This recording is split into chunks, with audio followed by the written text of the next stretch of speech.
Mari et femme, voilà deux mots merveilleux.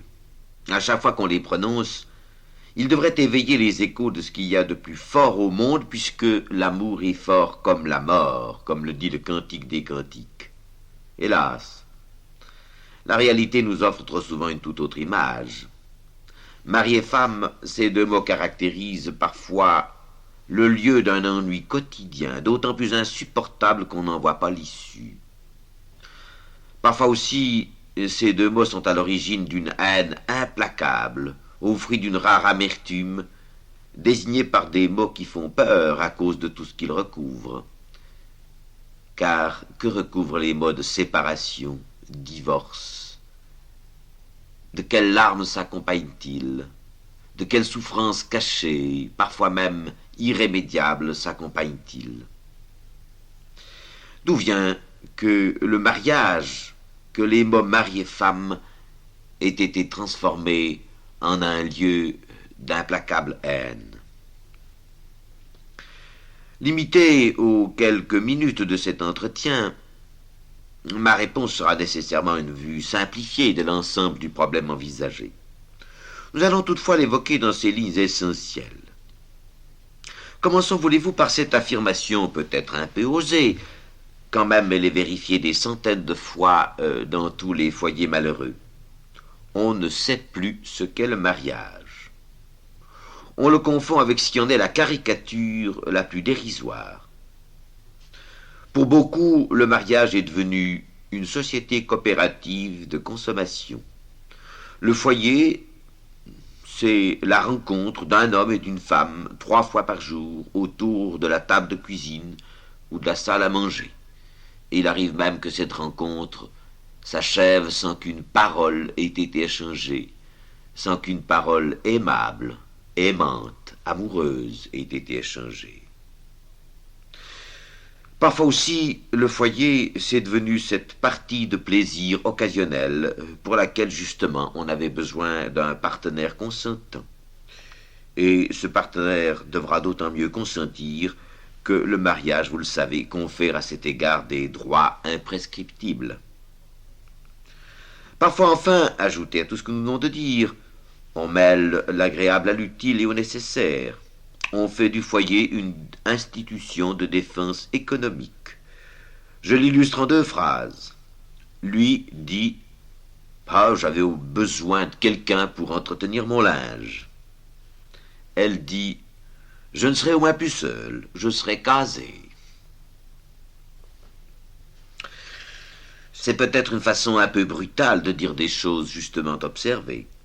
Mais ces mauvais exemples, si courants soient-ils, ne nous disent pas encore ce qu'est le mariage, et nous avons hâte d'en avoir une vue moins terre-à-terre. Il y a un premier fait à souligner. Beaucoup d'époux ont fait de leur mariage un simple contrat, donnant. La première déception, la première attente déçue, bientôt suivie de beaucoup d'autres, amène assez rapidement ces époux à penser alors à une rupture du contrat, quand il n'arrive pas qu'on se marie déjà avec à l'arrière-plan la perspective de rompre l'union, si l'on devait découvrir qu'elle ne répond pas à l'idée qu'on s'en était faite ou encore à la satisfaction qu'on en attendait. Certes, le mariage est un contrat. La loi le prévoit, lorsque devant l'officier d'état civil, elle nous rappelle, et en quels termes précis, solennels même, les devoirs réciproques des époux. Mais le mariage n'est-il que cela? Les époux le croient, qui si facilement envisagent une rupture et y consentent. C'est qu'ils ignorent une autre face de la vérité à laquelle j'ai hâte d'en venir. Si le mariage est un contrat social, il est aussi une institution d'ordre divin. Mais encore faut-il expliquer les mots que nous employons. Dire du mariage qu'il est une institution divine, c'est d'abord souligner que l'amour conjugal, y compris la rencontre physique des époux, est voulu par Dieu. Oui, et je me plais à le souligner, Dieu est l'inventeur de l'amour entre époux. Et je me plais à le souligner d'autant plus que, à cet égard, il pourrait y en avoir encore, dans l'esprit de certains de mes auditeurs, un reste d'une mauvaise éducation, d'une mauvaise connaissance transmise de génération en génération. En aucun moment nous ne sommes autorisés à voir dans l'acte d'amour entre époux je ne sais quel acte bestial auquel il faudrait céder par nécessité ou comme à regret, pas plus que nous saurions lier cet acte à je ne sais quelle notion erronée du péché. Non, dans le cadre du foyer dûment constitué, l'acte conjugal ne saurait jamais être ramené à une bestialité ou à un manque de spiritualité. Avouons en passant que certains porte-parole de l'Église ont eu à ce sujet des propos malheureux quand ce n'était pas un enseignement singulièrement erroné. Le caractère sacré du mariage et du lien unique qu'il comporte est aujourd'hui comme hier sauvegardé par l'État, qui oblige les époux à un engagement solennel que ceux-ci ne sauraient rompre impunément. Il est sauvegardé aussi par l'Église qui, avec ou après l'État, oblige elle aussi les époux à un engagement pour la vie. Et si après l'État, ou avant lui plutôt, l'Église exige cet engagement à vie, c'est que le lien conjugal crée entre les époux quelque chose d'unique qu'aucun divorce, qu'aucune séparation ne pourra jamais rompre définitivement. Mais alors me dira-t-on aussitôt, comment se fait-il qu'étant une institution divine, le mariage aboutisse à tant d'échecs? Il y a ce que Dieu veut, et il y a hélas ce que l'homme fait. Si le mariage participe aussi à cet ordre de choses que Dieu a voulu et déclaré bonnes, il faut préciser qu'il participe aussi à cet autre ordre de choses qui ont été abîmées par la révolte de l'homme contre le Créateur et sa volonté sainte. Il ne fait mystère pour personne que dès longtemps, l'homme s'est soustrait à l'autorité divine. Et cette révolte comporte des conséquences graves pour l'homme lui-même, et en particulier pour son foyer. Cela saute aux yeux de tout observateur impartial. Que devient l'homme privé de la communion avec son Créateur? La Bible le dit, il est incapable d'aimer. Cela ne signifie pas qu'il ne soit pas capable d'éprouver de l'amour. Non, cet amour peut aller jusqu'à la passion la plus violente qui soit. Il peut même aller jusqu'à la folie, comme on dit. Mais quelle est la vraie nature de cet amour, lorsque ce n'est pas Dieu qui en reste l'inspirateur? Hélas, il faut un certain temps pour la découvrir. À la stupéfaction parfois des époux eux-mêmes, ils s'aperçoivent que leur amour, si passionné, était en fait très intéressé. Le mari aime sa femme non pour ce qu'elle est, mais surtout pour ce qu'elle lui donne. Et la réciproque est vraie. C'est ainsi que peu à peu, tôt ou tard, pour citer une parole connue, la joie d'être aimé dégénère très vite en exigence d'être servi. Et cette constatation peut être appliquée à d'autres personnes qu'aux époux eux-mêmes. N'est-ce pas cela qui amène certains enfants à se révolter contre leurs parents, certains parents à se révolter contre l'attitude de leurs enfants? N'est-ce pas cela qui amène rupture entre frères et sœurs, entre membres d'une même société, entre locataires d'une même maison? N'est-ce pas toujours le même principe? Ainsi défini, la joie d'être aimé, nous pourrions la dire aussi, la joie de vivre en commun, dégénère très vite en exigence d'être servi. Et parce que le conjoint, parce que le père, la mère, l'enfant, le voisin, l'ami, le patron, l'ouvrier, ne donnent plus ce que nous en attendions, parce que le conjoint ne trouve plus son compte, alors commence la gamme des désillusions, des intimes souffrances, qui peuvent aboutir aux implacables haines que nous évoquions tout à l'heure. Les fissures apparaissent, qui vont s'élargissant, et portent dangereusement atteinte à l'unité du couple. Voilà le sort naturel et la condition inévitable de la vie de tout foyer. Si l'échange des promesses devant le magistrat empêche ou retarde les ruptures, il ne change pourtant rien à cette douloureuse réalité. Elle s'étale sous nos yeux, et je défie quiconque de nier qu'il en soit ainsi que je viens de le dire. Si nous admettons la justesse de ces observations, nous avons alors à nous poser une nouvelle question. Est-il possible à des époux conscients du danger, disons-le mortel, qui guette leur foyer, est-il possible à ces époux de parer à un tel danger? Disons-le d'emblée, d'aucuns le croient et s'y essayent avec une évidente bonne volonté. Résultat, eh bien, restons dans la vérité. Leur réussite est, mais la vérité nous oblige à dire que cette réussite est plus ou moins heureuse. Disons pour être tout à fait objectif que cette réussite est liée souvent à un don particulier de bonne volonté que n'ont pas tous les époux. Elle tient aussi pour une bonne part au caractère parfois très souple de l'un des deux conjoints. Ils prennent leur parti d'une certaine impossibilité et finissent par se contenter d'une unité en rapport avec leurs conditions sociales et avec leurs dons. Leur amour devient un intérêt commun pour la nature, pour un art, pour un sport, plus prosaïquement parfois pour de la bonne cuisine. On se raccroche à ce qu'on peut. Et puis, il ne faut pas oublier, il y a les enfants qui obligent à rester ensemble. Alors on s'organise pour faire face aux nécessités de la vie ou se défendre contre elles. C'est ainsi que par nécessité, beaucoup d'époux, pour n'avoir pas pu se maintenir à la hauteur d'un amour parfait, se contentent finalement d'une certaine médiocrité.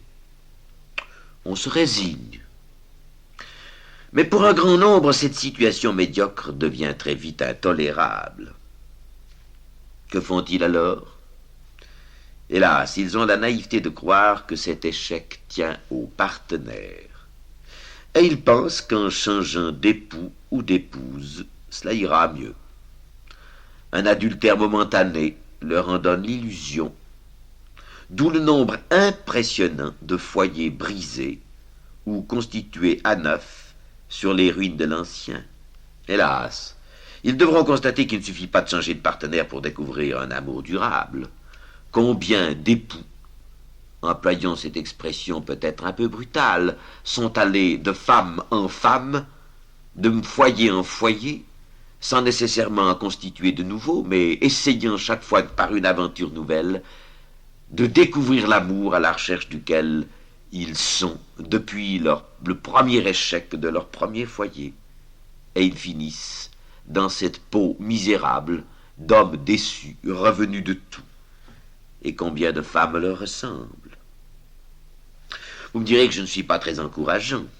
Vous me demanderez si je n'ai rien de plus positif à dire.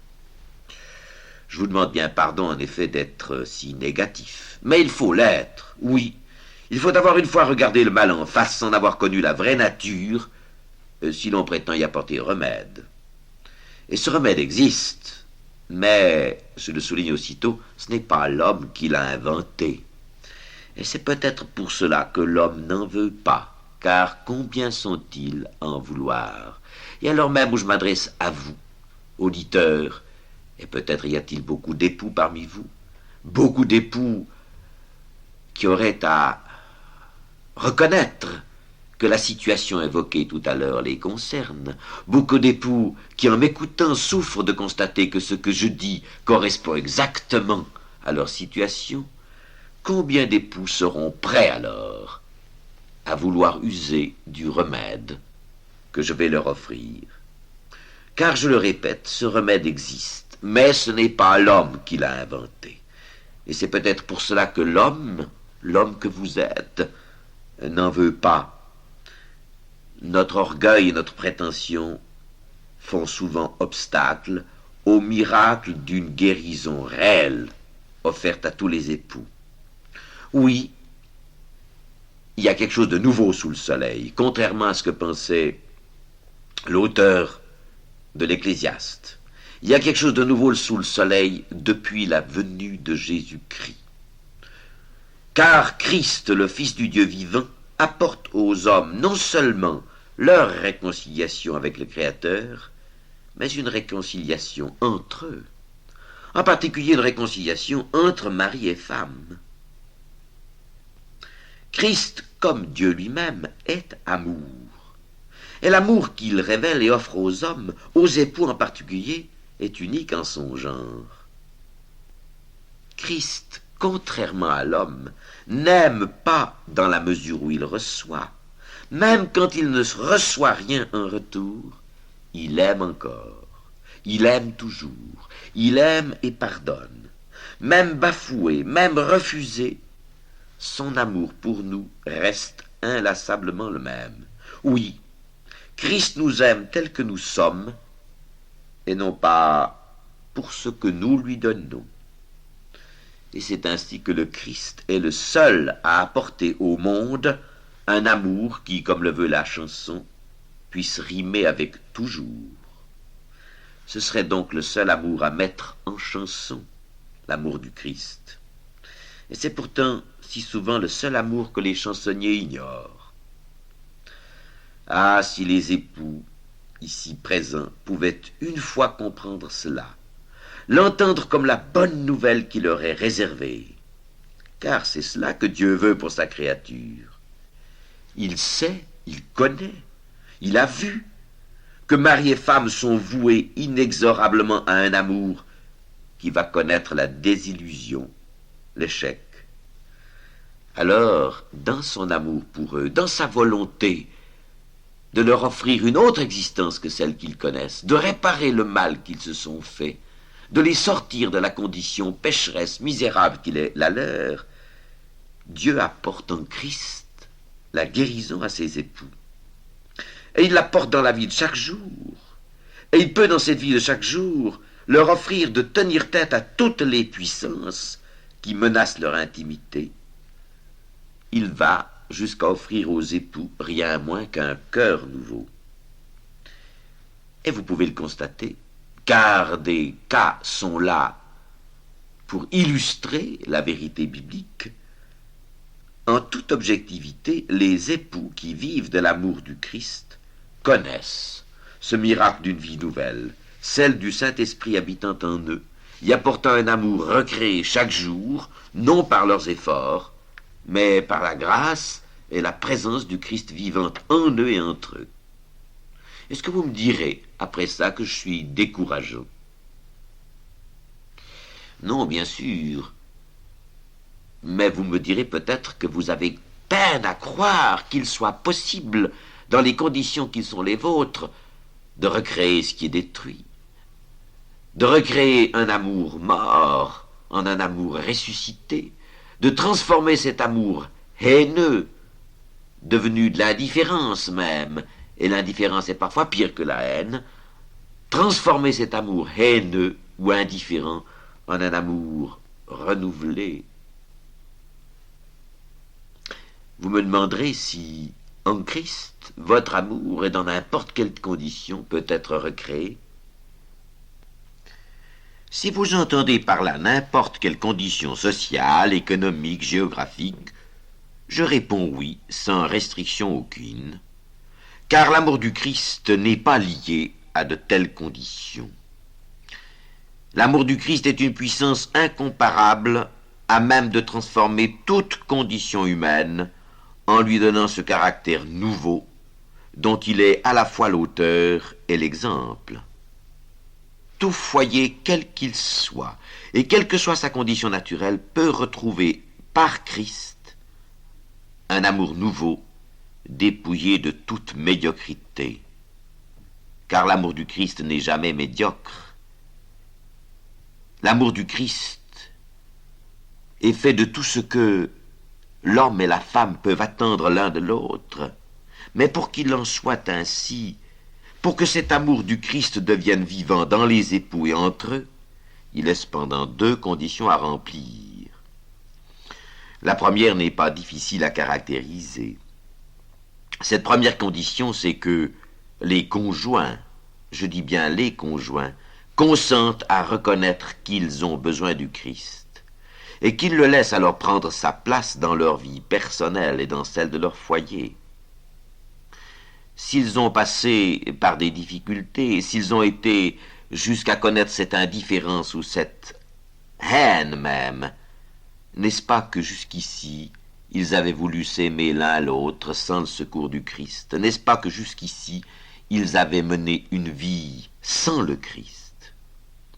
Dorénavant, ils ont alors à se soumettre à Christ. Ils ont à prendre au sérieux ses ordres révélés dans sa parole. Ils ont donc à lire la Bible ensemble. Ils ont à mettre en pratique les ordres qu'il donne, à prendre par la foi les promesses, les richesses qu'il leur offre. Ils ont à décider d'obéir et de mettre en pratique ce qui leur est commandé par le Seigneur pour leur vie de tous les jours, pour tous les détails de leur vie de tous les jours.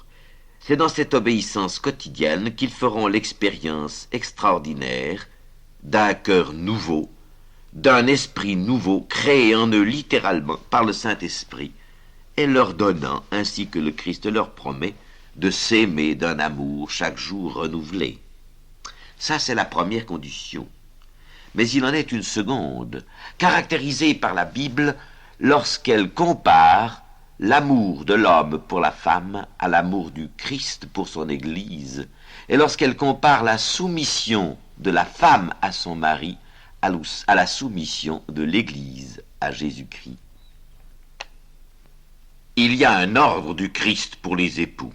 La Bible dit au mari, « Tu es le chef de ta femme. En qualité de chef, tu as à l'aimer comme Christ aime l'Église. » Et la Bible dit à la femme, « Tu seras soumise à ton mari comme au Seigneur. » Cette exigence d'autorité et de soumission n'est guère comprise à l'heure actuelle. En effet, les hommes n'y voient qu'une occasion de tyrannie, et les femmes refusent cette forme larvée d'esclavage. Ah, comme s'il s'agissait de cela. De quoi s'agit-il alors? Il s'agit de réaliser ce que la Bible dit tout simplement. Le mari doit aimer sa femme comme Christ a aimé l'Église, et le texte le précise bien, en se donnant pour elle. En d'autres mots, la responsabilité de l'homme est de rendre la femme heureuse, de discerner en toute chose ce qui lui sera favorable, convenable, ce qui lui permettra d'accomplir sa vocation d'épouse, puis de mère, si Dieu le veut. L'image de la tête et du corps est parlante, car il est vrai que la tête a autorité sur le corps et décide à chaque instant ce qui est convenable à ce corps. Ce sont les organes de la tête qui prévoient le danger, y parent, s'occupent d'assurer au corps les conditions qui permettent à celui-ci d'exister et de remplir tout son rôle. Réciproquement, ce corps soumis à la tête favorise l'existence même de celle-ci et, sans aucun esclavage, travaille au bienfait de la tête. Telle est la volonté du Seigneur lorsqu'il donne à l'époux et à l'épouse une place respective au foyer. Lorsqu'il dit à l'homme « Tu aimeras ta femme comme un autre toi-même », ou lorsqu'il dit à la femme « Tu seras pour ton mari une aide semblable à lui ». C'est ainsi que les époux, de par leurs dons naturels et surnaturels, ont un rôle complémentaire à jouer au foyer. C'est ainsi que les époux ont à prendre une place d'autorité et de soumission qui n'a rien de comparable à la tyrannie ou à l'esclavage. Nous aurons l'occasion du reste dans un prochain entretien de reprendre tel aspect particulier de cette unité de l'époux et de l'épouse dans leurs positions respectives au foyer. Et nous découvrirons que dans la soumission à Jésus-Christ, mari et femme peuvent réellement former pour ceux qui vivent avec eux ou ceux qu'ils accueillent chez eux une maison durable où Dieu habite. S'il est une prière que nous osons formuler en terminant, c'est que Dieu parle aujourd'hui à tous les foyers à l'écoute de ce message et leur donne de croire qu'il veut pour eux ce bonheur incomparable, autrement dit que leur maison devienne une maison où l'amour est rendu vivant par la présence de Christ à leur foyer.